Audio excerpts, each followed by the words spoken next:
entrepreneurial premium self-development. We provide high-quality programs that transform lives. We're starting in Poland with Artur Sokolski. Thank you, Nick, for a wonderful introduction. You are a top-notch person. Hi guys, my name is Artur, and in this video we will be talking about how our mind works from the standpoint of biology, psychology.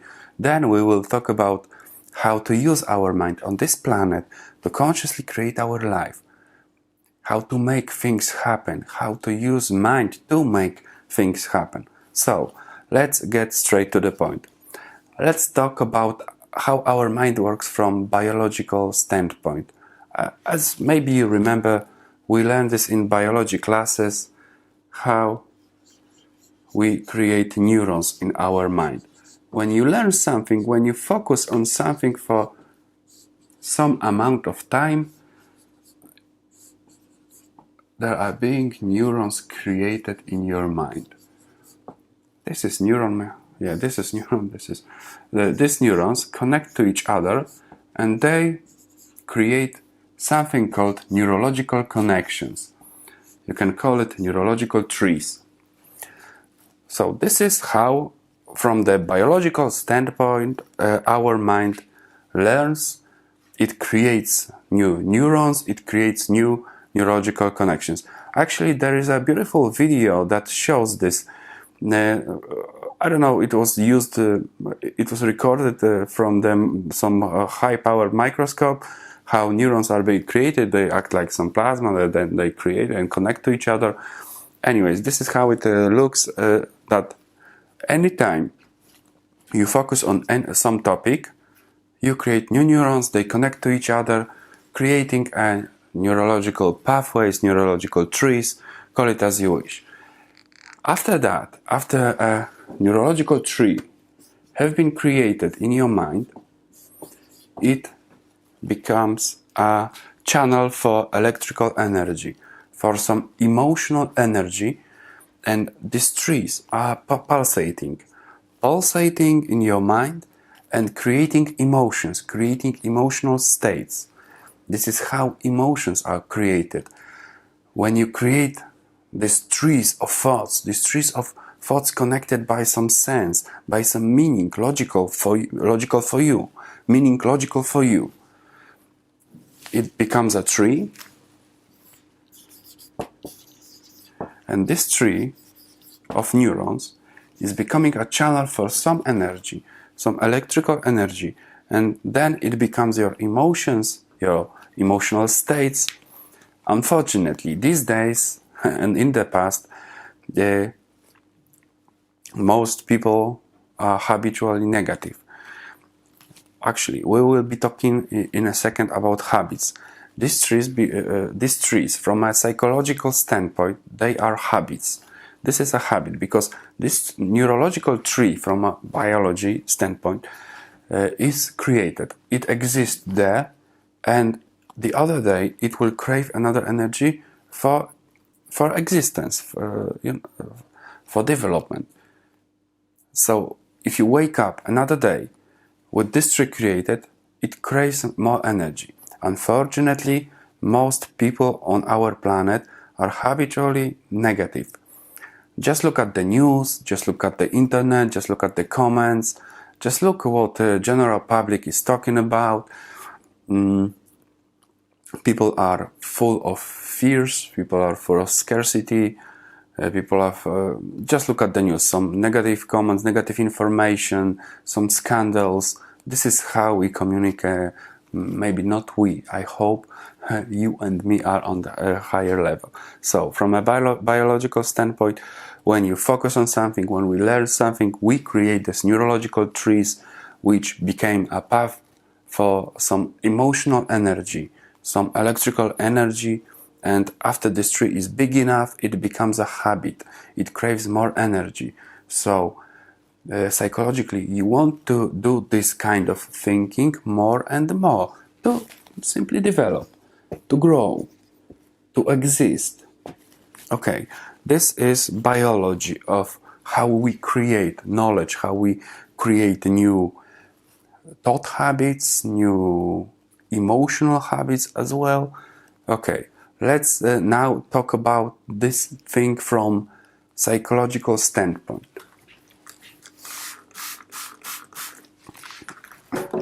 How our mind learns. Why do we feel as we feel? Why do we have these thought habits? These thoughts that we are thinking every day.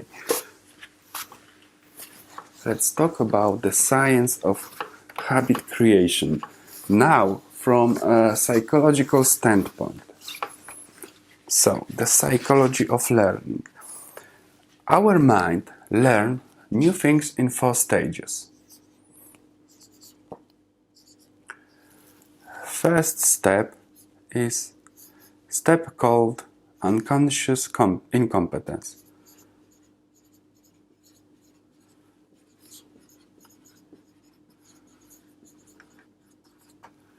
Second step is conscious incompetence.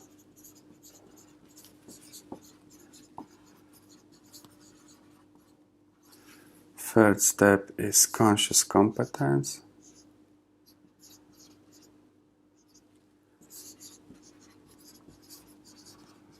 And the fourth step is unconscious competence.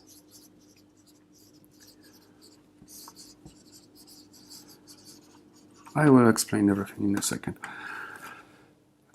The first step is unconscious incompetence, then is conscious incompetence, conscious competence, and unconscious competence. These are 4 stages in which our mind learns. Let me show you an example. Unconscious incompetence is a state when you don't know that you don't know something. For example, when you were a child, you didn't know that there is something like shoes and shoelaces. And someday somebody, like probably your father, showed you, hey, these are shoes. I will show you how to tie your shoe and how to use shoelaces. When you were, I don't know what's the age of learning to tie your shoes, but anyways. So first step, when you didn't know about the existence of shoes, existence of shoelaces, you were in a state of unconscious incompetence. You didn't know about something, how to use it, that it exists.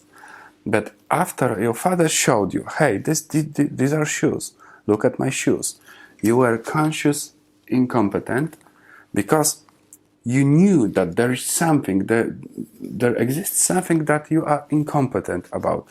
There is some knowledge, there is some tool that some people are using, but you are not, so you are conscious of your incompetence. Then your father took you and he showed you, listen son, or listen daughter, I will show you how to tie your shoelaces. You put the shoelace here, then here, then here, then you pull, and you have your shoes tied. So he showed you that. He showed you step by step how to do this. Now you know the procedure. You know what to do. You are consciously competent.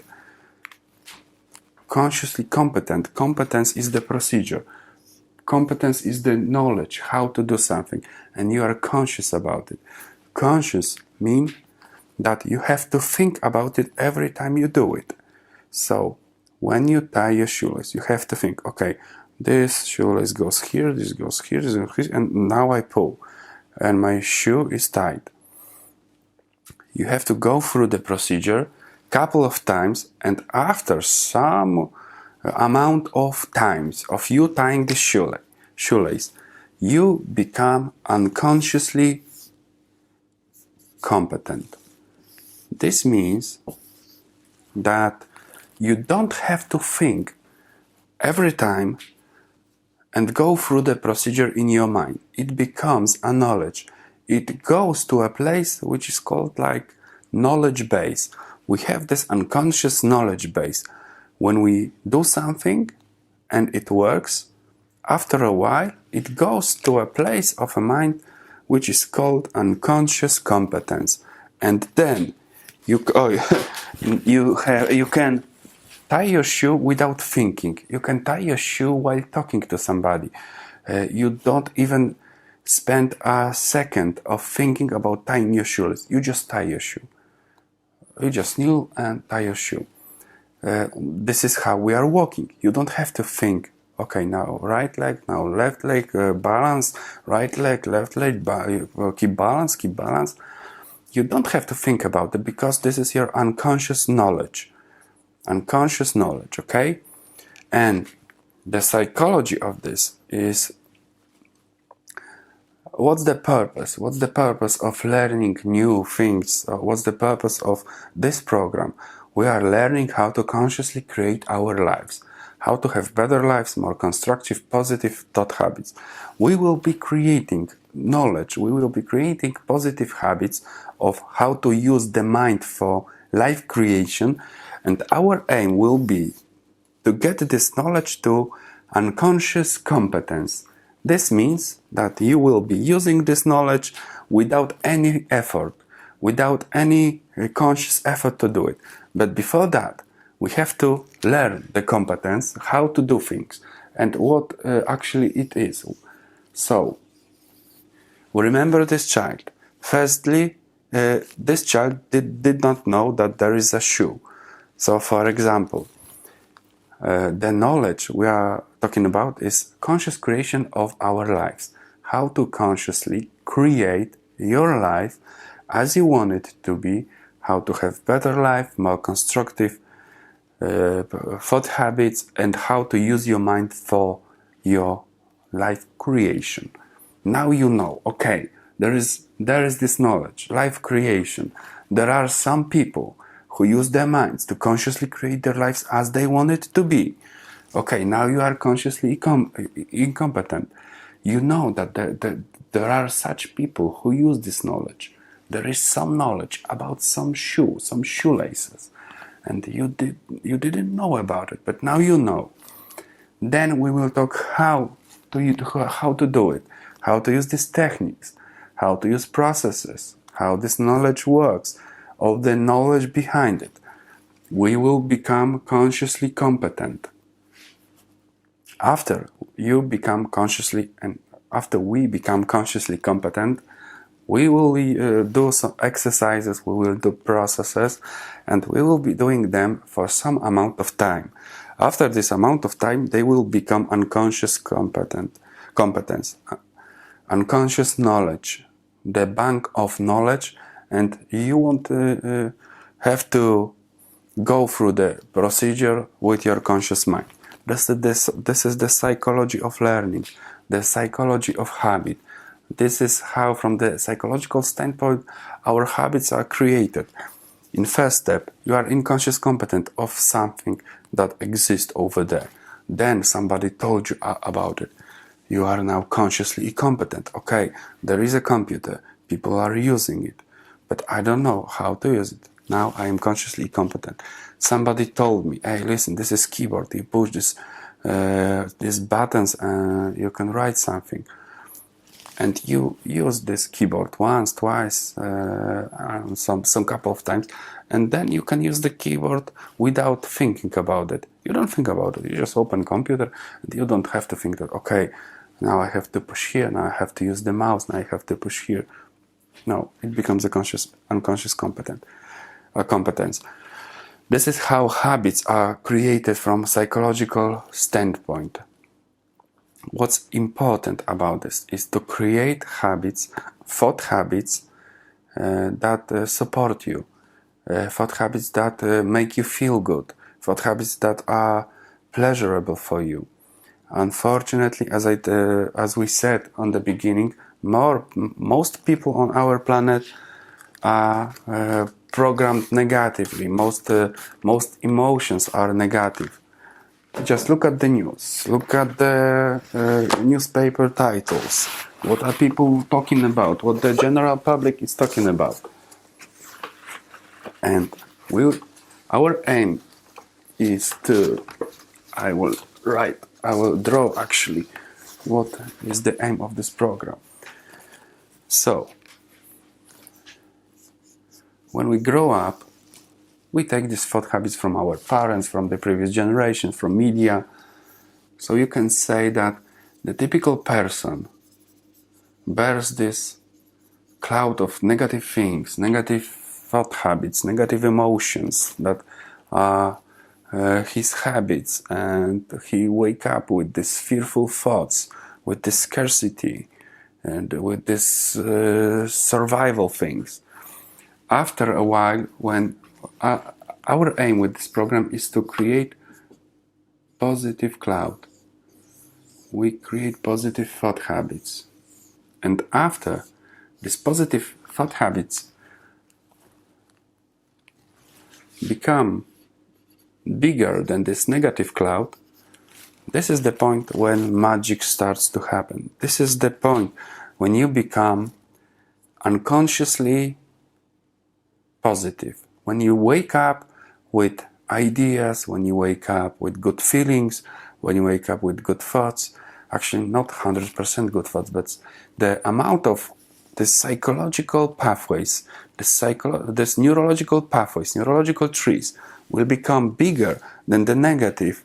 You will feel better, your life will be better, and actually life becomes like magic for people who were negative before. This is what we do in the program. The program lasts 28 days.